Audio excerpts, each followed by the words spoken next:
Oke, terima kasih Bunda Yanti. Tadi kami sempat telepon keluarga. Iya. Informasi Bunda ada di rumah. Saya melanjutkan untuk jumpa. Sebelumnya kami sudah ada SOP di lapangan. Di area perkara. Yang kami tahu sebelum ini persoalan muncul, api itu ya, jembatan juga bisa lalui, fasilitas pemerintah, PLN juga ada fasilitas yang oke dan ada semua. Ini sekarang tidak ada semua itu. Dari hal-hal ini semua peristiwa yang menimpa Bunda Yanti, apa sikap yang Bunda Yanti yang sudah lakukan? Di antaranya juga akan menggugat balik terhadap pelapor.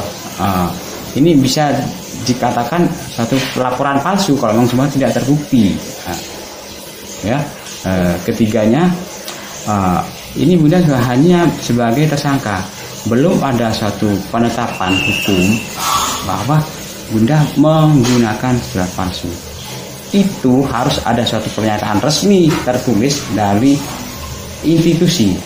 Di Indonesia ini hanya baru ada 2 kota sebagai lab forensik itu, di Surabaya dan di Jakarta. Terima kasih.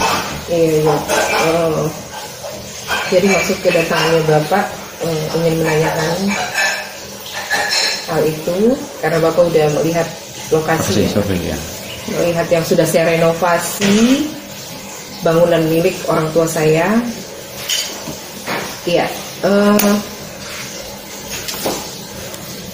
Saya hanya merenovasi waktu itu dengan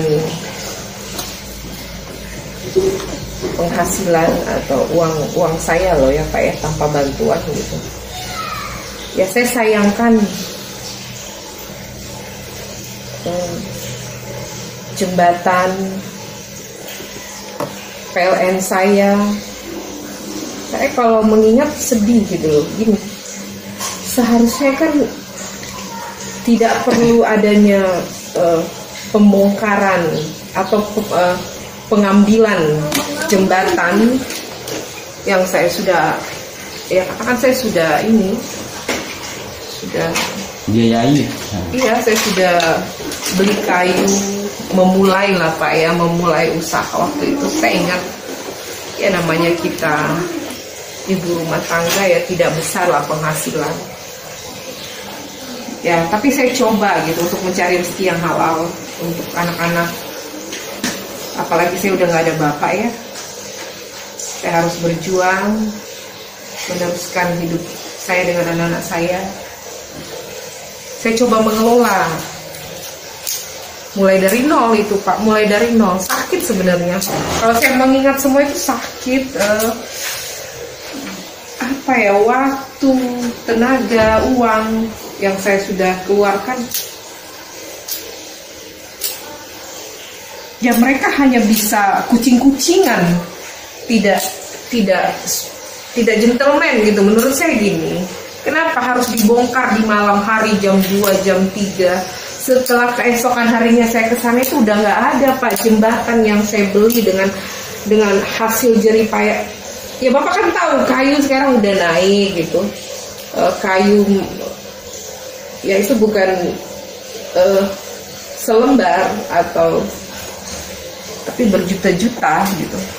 Belum listrik. Saya harus memasang, bukan gratis ya Pak ya. Setelah terpasang, dengan mudahnya mereka membongkar, menyatakan atas nama PLN. Tapi saya bukan orang bodoh. Saya mendatangi PLN waktu itu. Saya bilang, apa yang salah di saya Pak? Kok Bapak membongkar tanpa pemberitahuan atau surat ke saya gitu? Ya mereka berbicara ke saya. Saya didampingi waktu itu dengan Bang Ferry yang mendampingi saya, bertemu dengan orang PLN. Kami masuk di ruangan itu. Ya saya berbicara, apa yang salah Pak?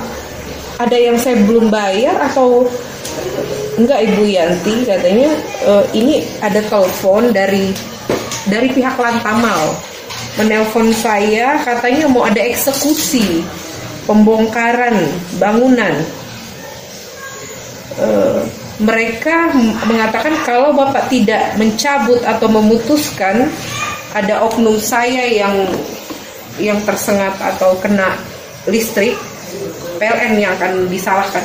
Ya namanya orang PLN ya, bukan saya sih, saya tidak membela, tetapi orang PLN ini mungkin merasa ketakutan juga mendengar.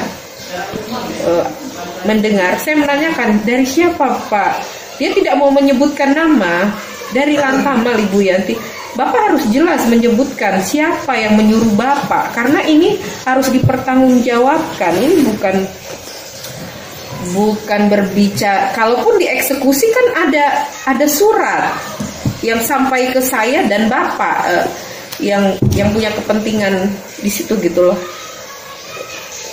Ya ternyata tidak ada, cuman bahasa yang tidak bisa dipertanggungjawabkan.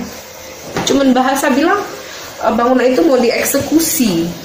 Saya bilang saya bisa lihat suratnya Pak. Sempat saya ini begitu berontak. Tapi Bang Ferry ada waktu di samping saya bilang, sabar, ingat, saya mendampingi kamu karena kamu udah benar gitu. Ya saya bertemu dan menanyakan itu, saya puas gitu. Ya ternyata dari Lantamal yang menyampaikan seperti itu ke orang PLN.